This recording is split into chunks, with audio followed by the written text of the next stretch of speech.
सुप्रभात बच्चों। आज हम हिंदी साहित्य के आदिकाल के विषय में चर्चा करेंगे। आदिकाल की धार्मिक साहित्य हिंदी साहित्य का आदिकाल में धार्मिक साहित्य का जो योगदान है उसमें सर्वप्रथम सिद्ध साहित्य, नाथ साहित्य, जैन साहित्य के विषय में जो आज हम चर्चा करेंगे।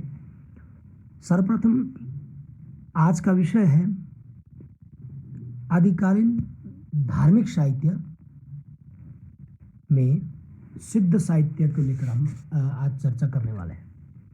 बच्चों,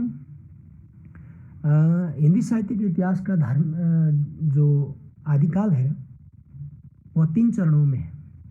आप इसमें धार्मिक साहित्य को देख सकते हैं, एक मनोरंजनात्मक साहित्य को देखते हैं जिसमें विद्यापति की बात कर सकते हैं, हम अमीर खुसरो की बात कर सकते हैं, और एक पक्ष है रासो साहित्य है, पृथ्वीराज रासो, खुमान रासो, बिशलदेव रासो आदि, और एक पक्ष है धार्मिक साहित्य जिसे रास काव्य भी कहा जाता है जैन साहित्य को। तो ठीक है, जिसमें सिद्ध साहित्य, नाथ साहित्य, जैन साहित्य के विषय में हम चर्चा करेंगे।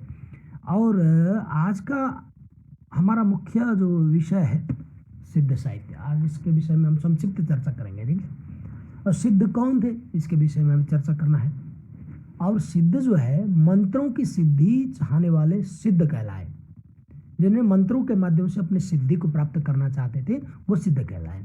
सिद्धों का समय था 797 ईस्वी से 1257 ईस्वी तक माना जाता है इनका समय। ठीक है,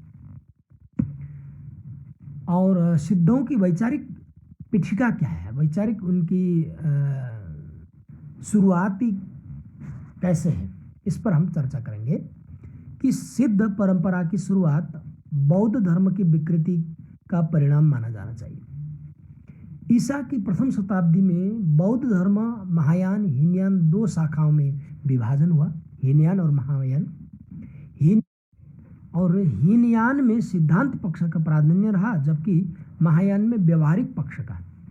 ठीक, हीनयान केवल विरक्तों, सन्यासियों को आश्रय देता था, और महायान उच्च नीच, छोटे बड़े, गृहस्थ, सन्यासी सबको बैठाकर निर्णय तक पहुंचाने का दावा करता था, निर्माण तक पहुंचाने का। हीनयान केवल विरक्तों, सन्यासियों को आश्रय देता था। महायान उच्च नीच, छोटे बड़े, गृहस्थ, सन्यासी सबको बिठाकर निर्णय या निर्माण तक पहुंचा सकने का दावा करता था। ये निर्णय नहीं, निर्माण तक पहुंचाने का दावा करता था, अर्थात सबको मोक्ष की गति देने की बात करता था। 6ठी सदी में महायान, वज्रयान और सहजयान 2 उपभागों में विभक्त। महायान जो है वज्रयान और सहजयान 2 उपभागों में विभक्त हुआ। सिद्धों का संबंध बौद्ध के विकृत रूप इसी वज्रयान तथा सहजयान संप्रदाय से है। सिद्ध अशिक्षित व हीन जाति के थे, वो पढ़े लिखे नहीं थे या कम पढ़े लिखे थे। सिद्धों का प्रधान केंद्र क्या है? सर्वप्रथम श्री पर्वत सिद्धों का प्रधान केंद्र था। वैसे बिहार से लेकर असम तक फैले थे। बिहार के नालंदा और विक्रमशिला नामक जो प्रसिद्ध विद्यापीठ इनके अड्डे थे। ठीक, इनका कार्य क्षेत्र बंगाल, असम, उड़ीसा, बिहार का पूर्वांचल माना जाता है। ठीक, और सिद्धों की संख्या कितनी है? कितने थे सिद्ध? सिद्धों की संख्या लगभग 84 मानी जाती है। इनके नाम के पीछे पा लगाने की परंपरा है।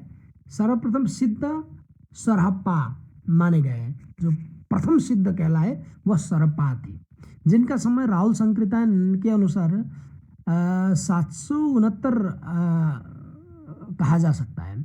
अन्य सिद्धों में लुईपा, जो अपने नाम के पीछे पा लगाने की परंपरा इनकी थी, इसलिए लुईपा, लीलापा, बीरपा, डोबीपा, चौरंगीपा, कण्हपा आदि सिद्धों के ऐसे नामकरण हुआ करते थे। और उनकी भाषा कैसे थी? संक्षिप्त रूप में हम आज चर्चा कर रहे हैं। सिद्ध प्राय अशिक्षित व हीन जाति से थे, ठीक, संबंधित थे। इनमें कुछ सिद्धों की रचनाएं अपभ्रंश, अर्धमागधी अपभ्रंश से निकट स्वरूप में है।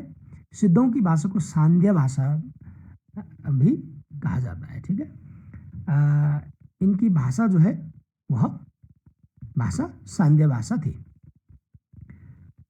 अब यहाँ हम सांध्य भाषा की बात करें तो सांध्य किसे कहा जाता है, ठीक है, इस पर चर्चा करना फिर जरूरी होगा। यहाँ हम चर्चा कर रहे हैं सांध्य भाषा के विषय में। सांध्या या संध्या भाषा, जिस प्रकार संध्या के समय तक धुंधला सा छा जाता है, संध्या के समय में वस्तुएं दिन के समान स्पष्ट नहीं दिखाई देती। विनय तोष भट्टाचार्य ने इसी अर्थ में सिद्धों की भाषा को अस्पष्ट बताया है। तो कुछ विद्वानों में बिहार और बंगाल की सीमा का भाषा होने से उसे संधि देश की भाषा अर्थ में सांध्या भाषा कहा। तो कुछ ने अपभ्रंश और हिंदी के संधि काल की भाषा बताकर सांध्य भाषा की व्युत्पत्ति स्पष्ट की। इस संबंध में विद्वानों के कई मत है, ठीक है। और सांध्या भाषा का यह तात्पर्य विद्वानों ने अपने अपने ढंग से निकाला।